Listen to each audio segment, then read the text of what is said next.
За сайн бацхан өнөөдрийн мэндийг хүргэе. Одоо биткойн $9404 тэнцүү байна. За 12-нд бол Америкийн ерөнхийлөгч Трамп бол биткойны талаар юу хэлсэн байгаа. Юу гэж хэлсэн бэ гэхээр биткойн бол хий хоосон зүйл дэлхийд дээр ганц мөнгөний одоо төлбөрийн хэрэгсэл бол доллар гэж хэлсэн байдаг. Үүний дараа бол сангийн яамнаас одоо сайд Стивен Мнучин бол Америкийн одоо энэ криптовалют Libra бол аюулгүйжүүлж байна гэсэн тийм утгатай үг хэлсэн байдаг. Ханш яаж өөрчлөгдсөн бэ гэхээр 12-нд бол Трампыг үгэлэхэд бол ханш бол нэг хөдлөөгүй юмдээ байсан. Харин өчигдөр бол энэ Libra-гийн талаар Сенатын конгрессменүүдийн өмнө Facebook-ийн шоу тайлбар тавьсан. За энэ талаар одоо бүгдээрээ сонсъё.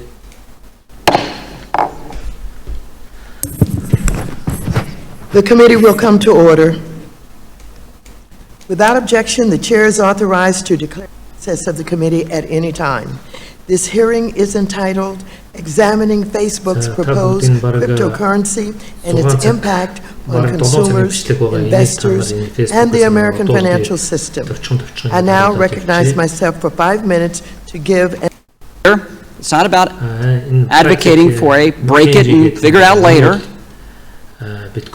approach, but when it comes to finances, we must ensure that consumers and investors are protected.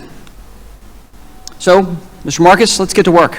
Let's have that conversation. Let's answer those questions. Instead of a knee-jerk reaction of banning something before it begins, my Republican colleagues and I want to first try and understand it. And in turn, based off what we learn, determine whether or not our current regulatory framework meets the demands of this new technology. That's why we're here today. Look, I don't have a crystal ball.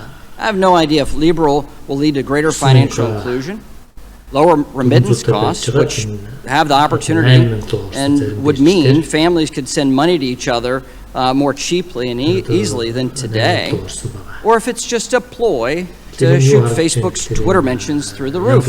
We'll see. But what I do know is this. Republicans stand ready to work with innovators.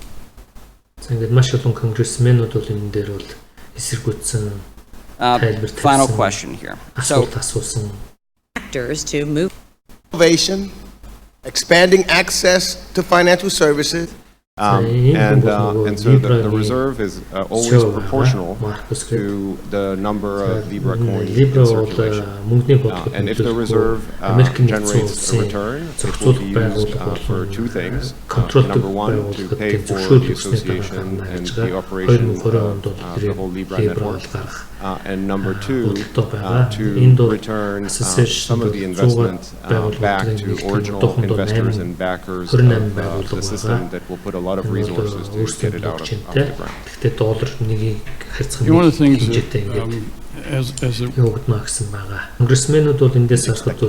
Congressman, again, we have not made projections for this, but we would be happy to follow up with your office and your team. Well, I think that, well, first of all, I absolutely disbelieve that. Like I said, those organizations are built around understanding their users and what they're anticipating their usage is going to be. And I think that you just... Control. In it, you go on to admit that this is all, quote, based on assumptions that you believe to be reasonable, unquote, as of the date of this press release. Chairwoman, I ask for unanimous consent. Submit to the record Facebook's press release announcing the launch of Calibra. Without objection, such is the order. So yes or no, would you trust your money with a company that essentially admits it's just winging? So I believe we're here today because Facebook, which is More on the Facebook platform today. Okay, so how much has the Facebook invested? Thank you for that opportunity, Congressman. I'm passionate about this because too many people are left behind. The costs are too high.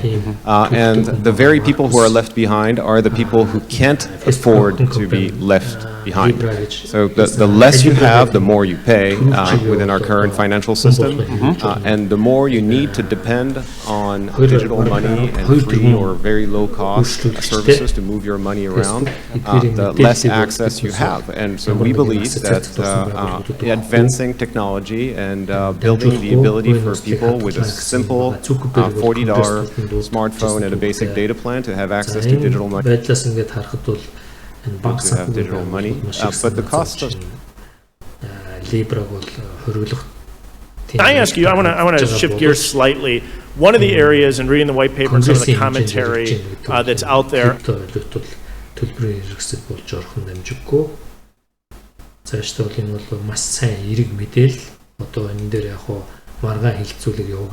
Professor of the practice of global economics and management. Argued that this association is as a very specific and that make it.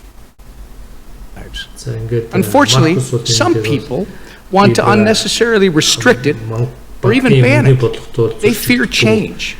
Nothing has been more clear on this committee than the blind aversion to change that some of our members have constantly espoused, even when it wasn't required or even the subject of the hearing. I'm amazed at how easily representatives from California are so willing to suppress the innovation occurring in their own state. And as much as they would like to be a separate country, the benefits those innovations could have for these United States. I don't want to be part of it. This is not a partisan technology. In fact, Representative Bill Foster, a co-chair of the Blockchain Caucus like myself, has been a longtime champion and advocate for these innovations. It has never been a cornerstone of my grandfather's Democrat Party to oppose innovation. Chairwoman Waters was in fact correct when she began this hearing that merely learning more about and understanding Libra does not have to include opposing it. I hope that will be the same approach to understanding the breadth and depth of cryptocurrency, which Libra does not represent, but thankfully. Wallets operating in jurisdictions with lax AML and KYC rules. I look forward to ransomware is a really important issue. And the way we're thinking about it, as far as the Calibra wallet is concerned. No, I'm interested in Libra, all right? Libra, which is, as I understand it, transactions. Second, Bitcoin is its own asset, backed by its own scarcity and the demand for effort that makes it much harder for small startups and innovators to build and its members. In violation of U.S. securities law.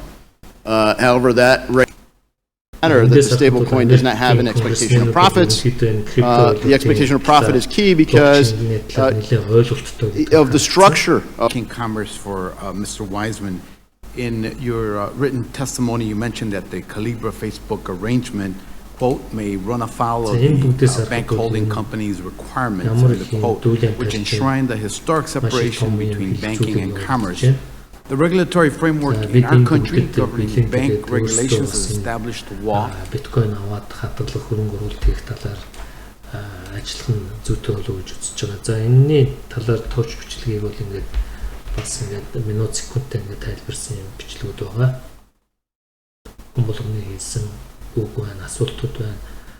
Маркус бол энэ AML, KYC, CFT стандартуудын зохицуулагчдын дүрм журмыг барина. Зөвшөөрөл өгсөний дараа л энэ Libra-га гаргана гэсэн юм тайлбар тавьж байгаа. Швейцарт яагаад ингэж та нар компани байгуулсан, ямар учиртай юмнуудын олон улсын одоо төв байгууллага банк санхүүгийн тэм учраас биднээс Швейцарт энэ Libra Association охин компани байгуулсан гэсэн юм тайлбар өгсөн байгаа. Энэ одоо Libra эднүсийг хэн хэрэглэх юм бэ? Calibra эднүсийг гэдэг асуугуудын хүсүүн болгон хэрэгж байгаа QIC бүртгэлтэй тухайн орон зөвшөөрсөн байх ёстой гэсэн юм ярьж байгаа. За иймэрхүү одоо цаашаа шунал болон айдсын индекс бол жоохон айдастай байна. За энэ бол буурсан. Хэдхэн оны бол баг 97 98 таг буюу биткойныг авах шунлан давхан гасын индекс гаргаж ирсэн. За одоогийн энэ айдас шунлын индекс нь бол за 40-тэй байна. Энэ 19 16-тай өчигдөр хэднээс байсан байна. Хэлбэлцэж байна. За энэ 16-тай айдсын индекс бол энэ 19 оны 1 сар 18 оны 12 сарын 13-ны одоо индексийн үзүүлэлттэй ижилхэн байна гэдэг бол энэ бага зах зээлийн тренд буюу энэ крипто өвлийн хэмжээтэй бол энэ хүмүүс бол энэ дээр бол айдастай авахгүй. За энэ шугам бага 6000 шугам дээр бол энэ хатуу зогсно. Энээс доош орохгүй гэжэд л бол энэ дээр ханш доош ороод 3000 руу орсон. Энэ бол нөгөө эд бүүн болж өссөн ханш байна.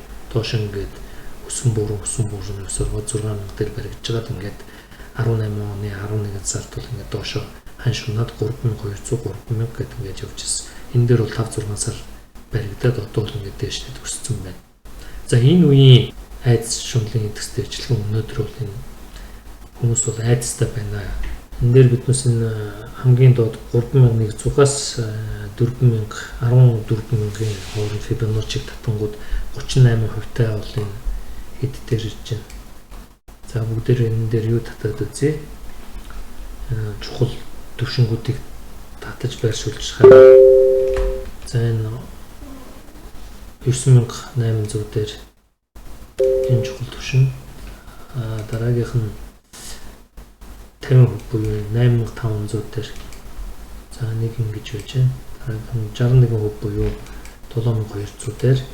За бүр 18-ийн энэ чухал төвшин дээр ингэ шугам татаж үзье. За энэ дээр юу ажиглагдж байна?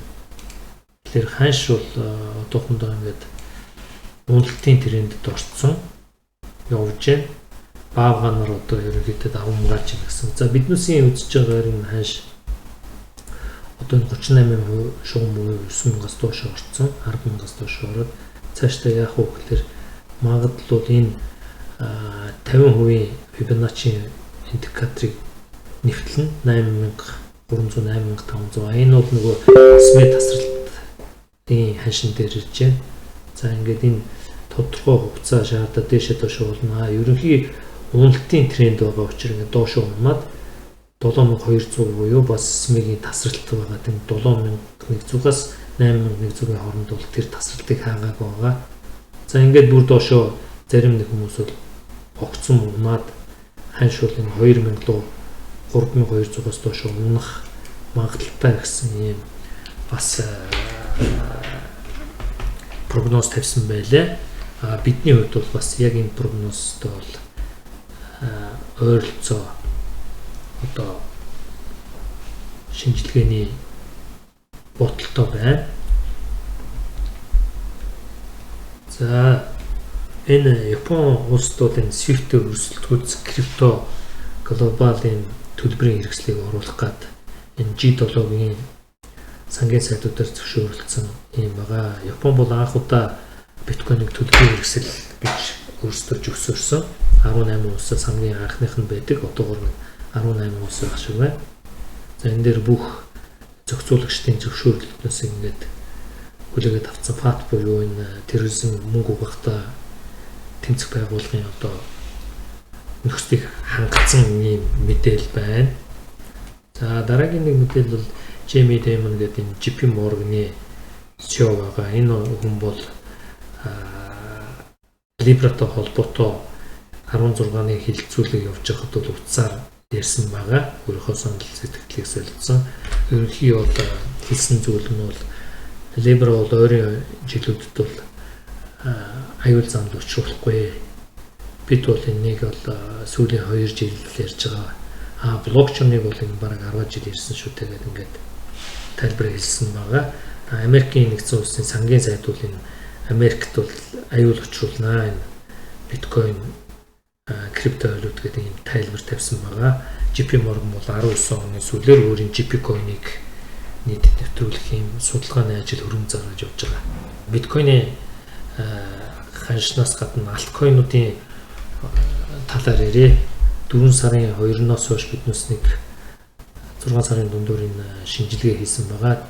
Тэрнээс хойш өөрчлөгдсөн байна. Одоо BAT Баатул та бүгд мэдж байгаа нэлээд сайн криптовалют Brave Browse дээр суурилсан өөрийнхөө койник бирж дээр гаргацсан байгаа. За биднээс 4 сарын 2-нд энэ шараар зурсан байгаа. 4 сарын 1-2-ноос дээш ханш өссөн. Энэ төвшин бол чухал төвшин гэж тэмдэглэсэн байна. Биднээс өмнө хийжсэн графикийн үлдэгдэл зураг байна. 0.39 центээс 0.29 чухал гэжсэн. Энэ хооронд хэлбэлцэх болов гэдэг ингээд хэлбэлцсэн байна. Тэгээд одоо үндсэн 4 сарын 2-ноос доош энэ бараг 19 оны хамгийн баг ханшин дээр ингээд ороод ирсэн байна. Тийм учраас баатыг авахд бол зүгээр биткойн үн хурдаас бол арай бага үн гэж биднээс үзэж байгаа. За дараагийнх нь бол Stellar.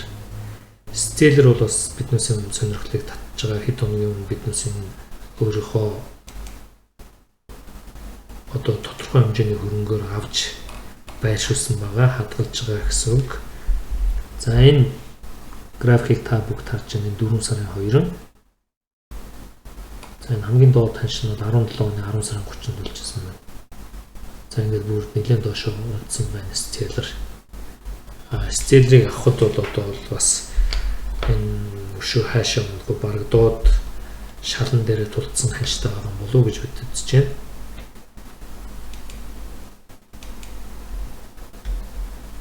За бас нэг сайн мэдээлэл бол энэ Binance дээр саяхан хэдхэн 2-3 цагийн өмнө мэдээлэл гарсан. Stellar-ыг Binance биржийн дансандаа хадгалсан хүмүүст бонус урамшуул өгөх тодорхой хэмжээний шалгуур үзүүлэлтээр $775,000 Stellar тарааж өгөх юм уралдаан зарлаж байгаа. Энд бол тодорхой хэмжээгээр 10-аас доошгүй Stellar-ыг дансандаа хадгалаад сар болгон ингээд Snapchat буюу бүртгүүлээд зургийг аваад ингээд энэ шагналаас хүртэх юм боломжтой учраас Stellar бол нэлээд огцом өссөн байгаа. За бүгдээрээ нэг цагийн интервалтай зургийг графикийг харж үзье. За өнөөдөр ингээд энэ мэдээлэлээс болсон гэж үзэж байна. Биднээс ингээд маш огцом өссөн. 0.08 та байж байгаад одоо хэдэн хувь өссөн байна. 0.8 та байж байгаад ингээд 16% өссөн байна. Stellar. Ерөөсөө нэг 2 цагийн дотор өссөн. Одоо буцаад 0.834 дээр ийм фундаментал шинжилгээ болон мэдээллүүд бол энэ криптовалютын өсөлт ханшинд бол нэлээд нөлөөлдөг. За дараагийнх нь бол Yota. За Yota дээр бас бид шинжилгээ хийжсэн. За ингээд 4 сарын 2-ны ханш бол 0.28 центтэй байсан бол одоо доошоо ингээд орсон байна. Хамгийн доотлын 19 оны ханш бол 0.207 байсан байна. Тэр энэ бас нэлээд доошоо орсон байна. За энэ чухал өмнгийн түвшингүүдийг юугаар зурсаар гаргаж үзүүлсэн байна. Ethereum байна.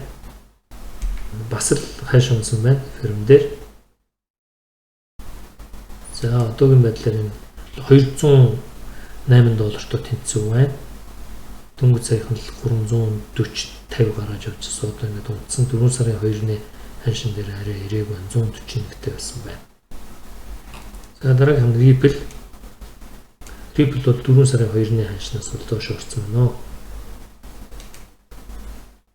0.30 центтэй тэнцүү. 4 сарын 2-нд 0.31 цент байсан байна. Плюс энийг боломжийн одоо криптовалютууд гэж үзүүлж байгаа. За ADA. За энэ 19 оны доотлын ханшин хэдтэй байсан байна. За энэ дээр бүгд харъя. 0.28 байсан байна. За энэ 4 сарын 2-ны шар зураасаас доош унтсан байна. ADA бас боломж EOS байна. За бас л 4 сарын 2-ны ханшнаас доош орсон байна. Одоо $3.8 тэнцүү байна. 4 сарын 2-нд бол $4.2 дөнгөж саяхан л хэдэн хоногийн өмнө 5 сарын 31-нд $8.5 гэсэн одоо үнсэн байна. За дараагийнх нь BNB. BNB бол энэ Binance биржийн маш сайн зоо суугаа. Ер нь бол байнга өсөлттэй явсан сая сүүлийн саруудад. Энэ биткойны ханш дэшээ доошоо болж байгаагаас хамаарахгүйгээр нэлээд өсөлттэй байж байгаа. Сүүлийн өдрүүдэд бол энэ бас үнэлтэнд орсон байна. За ишгүүл бас бусад криптовалют нөлөөлж байна гэсэн үг. одоогоор $27.4 байна. Litecoin. За энэ Litecoin дээр бол ярих юм байгаа. За энэ 17 оны хамгийн дуудлын ханш бол $47 байсан байна. За ингээд 4 сарын 2-ны ханшин дээр арай орж ирээгүй байна. Litecoin $60.7 тэнцүү. Litecoin дээр бол энэ хаалган болох ч байгаа 17 хоногийн дараа хаалган болно. Энэ хаалган гэдэг бол энэ зоосны хуваагдал биш. Proof of work, proof of stake гэдэг энэ зоосны хуваагдал үүдэг хатуу олон зүйлийн хуваагдлаас болж энэ зоос хоёр салаалдаг. Биткойн бол биткойн кэш, биткойн голд, платинум гэж салаасан. Энэ хаалган гэдэг бол блок холбоорлоход өгдөг урамшуул 2 дахин багасна гэсэн. За Litecoin дээр бол 840,000 блок олдоход энэ 25 Litecoin өгдөг байсан бол 8 сарын 6-наас 12.5 болж багасна. Энэ 840,000 блок яагаад бодогддог гэхээр энэ Litecoin-ийн хэмжээ бол биткойноос 4 дахин их, биткойны хэмжээ 21 сая байдаг бол түүнээс 4 дахин ихээр 84 сая Litecoin байдаг. Зах зээл дээр эргэлтэнд байгаа нь одоо 62 сая 741 мянган Litecoin эргэж байна. Нийт дүн нь 5,795 сая байна. За тэгэхээр блок бодогдох бодож олох урамшуул нь бол 2 дахин багасна гэсэн үг. За буцаад графиклог хорыг ингээд 8 сарын 6-нд бол энэ Litecoin-ы хаалган болно. За ерөнхийд нь биднээс ингээд тайлбарлахад бол энэ ямар шүү хандлага ажиглагдж байна гэд харах юм бол ингээд биткойны дэш ерөнхийд нь ярихад бол энэ биткойны ханшны хандлагыг 17 оны 18 оны ихээр ингээд дэшээ өгсөд ингээд доошилсон.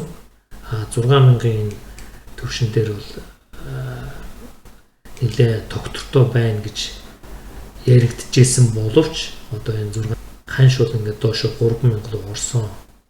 3,000 руу ороод энэ 5-6 сар одоо хөрөнгөл үүсгэсэн. Энэ дээр бол институционал хөрөнгө оруулагчид бол халимнууд бол нэлээд их мөнгө цуглуулсан байх магадлалтай. Одоо энэ гэсэн үг шүү дээ. Тэгээд сая бол нэлээд зарсан 10-13 дунджаар нэг 10 зарсан болов. Тэгээд тезрийг та нар мэдж байгаа. Энэ бас хэвлж зах зээл рүү оруулдаг. Альткойнуудын ханш одоо биткойныг унахад өсөх ёстой байтал ингээд өсөхгүй байна гэсэн юм бас мэдээ шүүм явж байгаа. Энэ болгон дээр бол энэ институционал хөрөнгө оруулагч болон халимнууд бол маш сайн тоглолт хийж энэ ханшийг бол бага ханшин дээр барьж байгаа альткойнуудыг. За түрүүний энэ Libra болон бусад мэдээлүүд одоо энэ Bitfinex бирж 29-нд бол Нью-Йоркийн прокурорын газартаа шүүгдэлцэн. Яагаад шүүгдэлцгүй гэхээр 850 сая тетер дутуу байна. Охин компаниараа дамжуулаад Bitfinex бол энэ мөнгийг ашигласан гэдэг ийм хуулийн байгууллагад дуудагдж байгаа. Нөгөө нэг зүйл нь багт фьючерс арилжаа 22-ноос туршилтын журмаар орно. Өөрсдийн бүртгэлтэй гишүүдэд бол тодорхой хэмжээгээр арилжаа хийж юм туршилтын журмаар ETF арилжаа хийж байгаа. Үүний өмнө сайхан SEC-с бол энэ Eris X гэдэг бас ETF биткойны арилжааны хийх зөвшөөрлийг бол авсан байгаа. Энэ мэдээллийг харахад бол яалчгүй криптовалютанд бид анхаарч хөрөнгө оруулалтаа хийгээд энэ зах зээл дээр тоглолт хийж хөрөнгөө өсгөх юм боломжтой бөгөөд шаардлагатай. Үүнд анхаарах зүйл бол сэтгэл хөдлөлөө аягүй сайн барих хэрэгтэй. Ханшууд дээшээ доошоо өсдөг юм зүйл тогтолтой учир ямар нэг юмнаас хоцсон маягаар ингээд арилжаа хийх ч юм уу сэтгэлийн хөдөлгөөнөөр худалдаж авах зарах үйлдэл хийж болохгүй. За бидний хувьд бол одоо нэгэнт биткойн аваагүй хүмүүс бол энэ дээр биткойн авахгүй хардсан зүгээр болов гэж бодож байна. биткойнод заргаж байгаа хүмүүс бол тодорхой хэмжээний биткойныгоо бол бүгдийн биш. Энэ биднээсийн өгж байгаа техник фундаментал анализыг сонсоод өөрсдөө яахыг шийдэрээ. Бид бол зарим нэг өөрсдийн биткойныг бол альткойн руу хувиргаад явж байгаа. Ягаад гэвэл биткойноос илүү багаар унтанд орох болов гэсэн юм бодолтой байна. За анхаарал тавьсан баярлалаа. Баяр та.